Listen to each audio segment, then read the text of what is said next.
As I continue to discuss how to read test scores from a data file, manipulate the data, and store it inside of the results inside of an external output file, we review the hypochart and the pseudocode. You will also get a chance to actually obtain a copy of this outline under the appropriate week.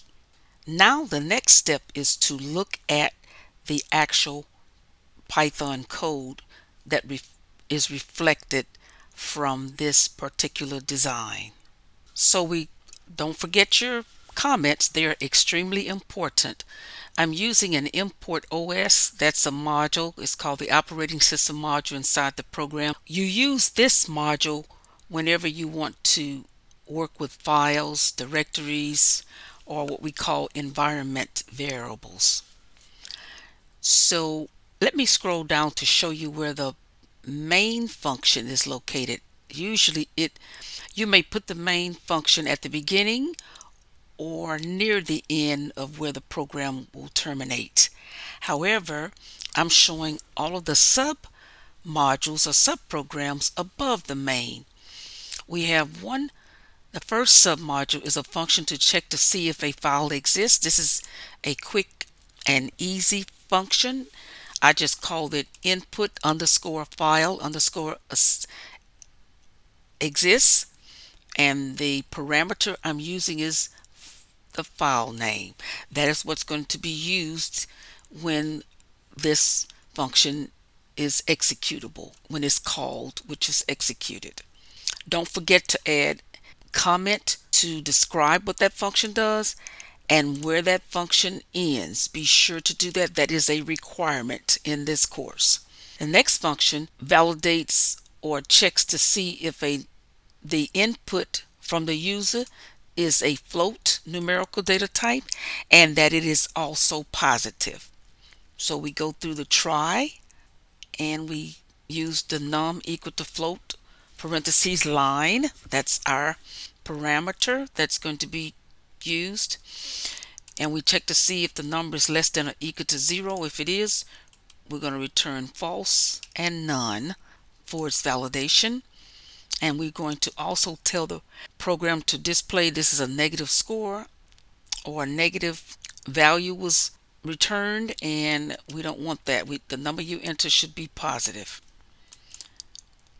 Otherwise, it is a correct number, and we return that number and the true Boolean option. And then, of course, with the accept value, that just indicates that, hey, this is not a float. It's a different kind of a data type. It's a data type other than a float. And then we return. And of course, you see we end this function by saying end valid float function. Or in this case, I called it check float function. The next function is a function to calculate the average. As long as count is greater than 0, we want the computer to calculate the average, return the average. Otherwise, we return a message that says division by 0, and we return none. We end the if in the calculate average function. And of course, it's pretty obvious, but just because something is obvious doesn't mean that we can't go and declare or specify where the control constructs begin and where they end. I'm just going to say end the if else. And right here, we're going to, right here is, well, let's move over here. This is where we end the try accept construction or control construct, and then of course we are ending the actual function here. It's obvious to many people, but when you're starting off, it is really a good idea to document. You can never over document it. Okay, so again, we're function to calculate the average, and here's where you see it here. You see the comment to specify what the function is, the purpose of that function, and where the function ends. Now let's get into the main function. We use count, total, and bad data. These are variables that will be initialized. So I'll just put on here initialize the variables. Okay, so count, total, and bad. They need to be initialized because they are used and referenced in the program where we are calculating the average. Actually, it's going to be used here under the inside of our while loop. Count equal to count plus 1, total equal to total plus 1. These are adding, keeping a running counts or tallies each test score. And this one is going to keep a running total or sum of the test scores. And they must be initialized because they are referenced here. If count wasn't initialized to 0 at the beginning, the program will give us an error message saying that it's not defined. Also total likewise. Okay, so while it is true, we're going to enter the names where data is read and where the data will be written. So we're prompting the user for the input until valid. So the user is asked to enter a file name where the data will be read from.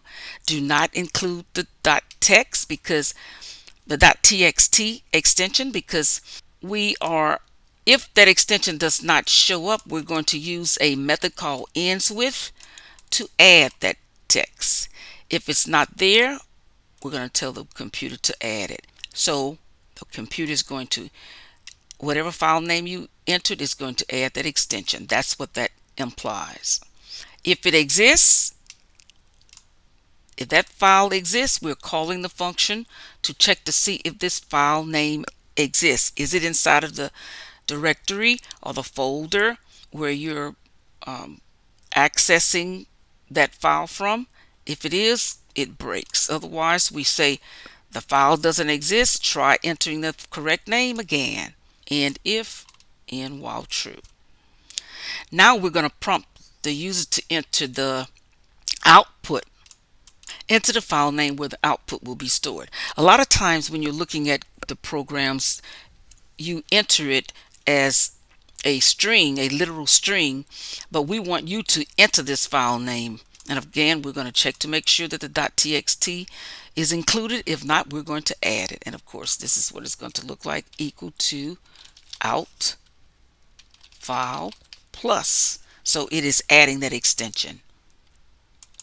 Next, we're going to process the files, open the files for reading and writing. So you can say with and then open for reading as well as open for writing on the same physical line. And then we specify whatever lines that need to be written to the file. We're going to start off with out file dot write. And so that's how the computer knows. And if we're opening for input, we would say in file dot read, etc. And that's what's happening here. We're reading the first line, and so we reference.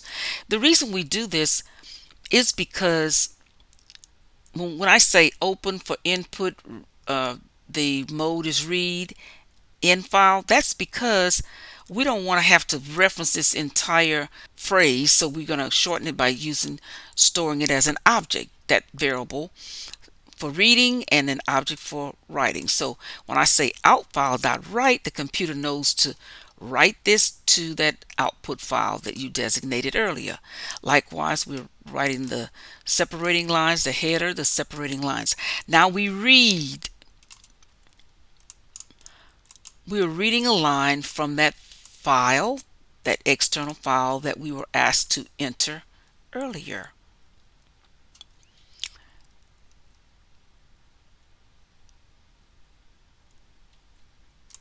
Please view the next video for more explanations concerning this file to read data, this particular program to read data from a file and write to an external file.